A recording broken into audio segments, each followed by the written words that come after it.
The Last of Us is an action and survival video game developed by Naughty Dog that was published in 2013 for PlayStation 3 and a year later in its remastered version for PlayStation 4.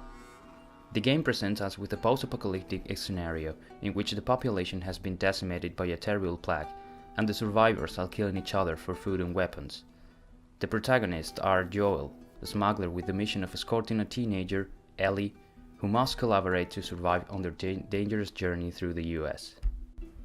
The main reason to choose this game for this assignment is very simple, and that is because Naughty Dog is one of the best developers when it comes to interactive storytelling. This does not mean that The Last of Us is perfect. The story is not very original, the slight ludonarrative dissonant very typical of Naughty Dog games, etc. But the change of trend within their survival games with zombies, all wrapped in a dramatic, tragic and brutal story, with well-characterized characters capable of emotionally connecting with the player, is something very appreciated for these times the video game industry lives in. The first minutes of the game are just a sample of what awaits us throughout the game. Tension, drama, emotion, death. The death of the protagonist's daughter in the first minutes of the game serves not only as a starting point to establish the personality of the protagonist, but also to warn the player that the world we are going to explore is in a critical situation. But let's talk about the characters. The characters of this world are mostly zombie-like creatures that try to kill you, otherwise there are the humans, many of which are not very important to the story. But let's mention the important ones. Joel is the main protagonist which you spend most of the gameplay playing. He is a bit older, seeing that he survived the outbreak of the infection. His daughter died during the outbreak and has been surviving by any means necessary. Ellie is the other character that you play as in parts of the game and is a big part of the story. She got infected and seems to be immune to the infection. She has been escorted to a facility where a group called the Fireflies are looking for the cure to the infection, and they believe she is the key. Tess is Joel's partner and fellow smuggler. She was with Joel in the escorting mission until she got bitten by the infected and staying behind to defend. That's when she asks Joel to finish the mission. Marlene is one of the Fireflies leaders that gives Joel and Tess the mission to escort Ellie. She doesn't get too much time in the game, but it's a big part of the story. Bill is a crazy old friend of Joel that owe him some favors. He helps Joel and Ellie fix up a car so they can continue on. He's a master trap maker and holds up in a town isolated. Henry and Sam are two brothers that team up with Joel and Ellie at some part of the game. They were a part of a group of survivors, but seems to be the only ones left. After some events, Sam gets bitten and Henry commits suicide after his brother's death. Tommy is Joel's brother, once a part of the Fireflies, now settled down with his wife Maria. He helped Joel and Ellie on continuing on by telling them where the Fireflies set up their facility. David is the leader of a cannibal group that captures Ellie and later gets killed by her. Now let's talk about the world of the game.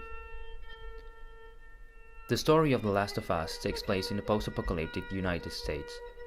The world has been ravaged by an infection that turned people into rabid zombie-like creatures. In the beginning of the game, you are in Boston, where people live in a quarantine city. Then the story takes us outside the city, where humans do not live, and trees and plants have begun to grow up everywhere. It should be noted how nature takes back most of the game's scenarios, as a plague has been devastated. A part of humanity comes from a fungus, the cordyceps. If we analyze how emotions are told in this game, in essence, The Last of Us fails to present anything deeper than a well-told tragic story. Everything in the game, every action, exists to facilitate an emotional resonance between the player and the game's characters and events, and nothing else.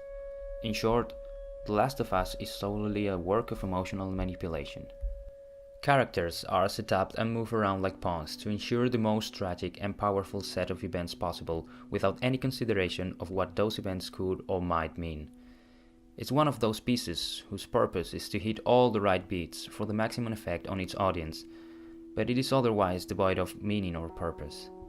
Things happen and characters make choices throughout the game, not because it facilitates a theme or idea that Naughty Dog wants to convey, but because it's the most effective thing that could happen at that moment. That said, the game shows a constant tension, unsafe and fear, both for the characters and for the player, with numerous emotionally tragic moments in which more than one player has shed a tear, the one who's now talking included, especially at the end of the game, where the relationship of the two main characters reaches the highest point. Speaking strictly of the gameplay, the game mixes moments of calm with others of extreme tension, either in combat or in stealth. As a game of survival, kill or be killed is of great importance. For example, Joel's pulse trembles even when he is completely stopped, providing a sense of fear that helps avoid confrontation at all costs. Now let's talk about the narrative interface. The story of Joel and Ellie is presented from their point of view, mostly Joel's. As a result, we experience everything they do. The camera never changes or focuses on anything other than what they see. This means there are very few distractions that gets in the way of the characters' moments. Another interesting aspect of the presentation is the changing perspectives of the main characters, and the subtle effect it has on the player's perception of them, or more specifically, Joel. Throughout this story, the player plays as three characters: Sarah, Joel's daughter, Joel himself, and Ellie. We are introduced to Joel through the playing as Sarah in the prologue. We then play as Joel until halfway point of the story, after which we play as Ellie while Joel is recovering from severe injuries.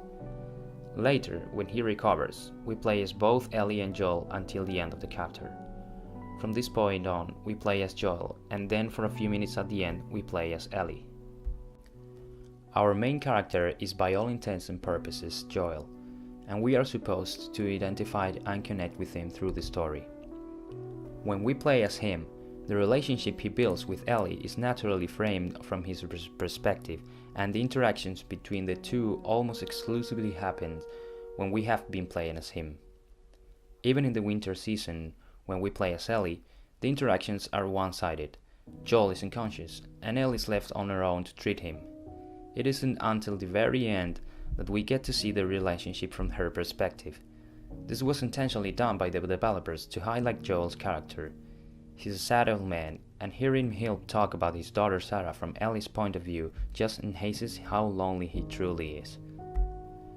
The chapters or acts of The Last of Us follows a less conventional style. They are instead framed by changing seasons: summer, fall, winter and spring. Being the first one as introduction of the story, the following two are the middle part of the game, and the spring ends with the resolution of the story.